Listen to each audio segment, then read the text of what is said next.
Çok güzel.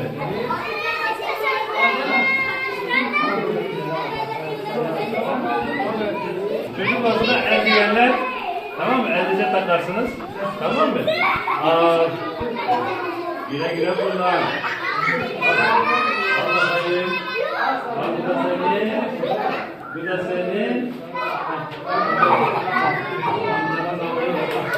Bu da senin. Kefil geldi.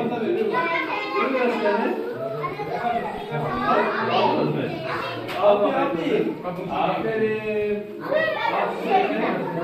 Al sana da, al sana da.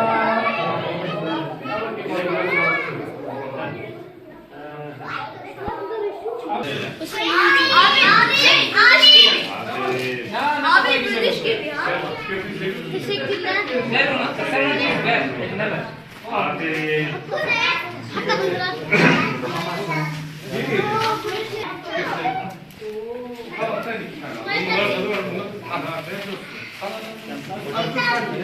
Ona da verelim hocam.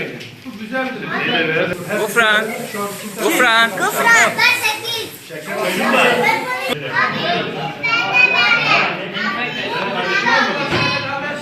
Senin kardeşin var mı burada? Kim alıyor? He? Abi aldı kanka. Hadi. Hadi.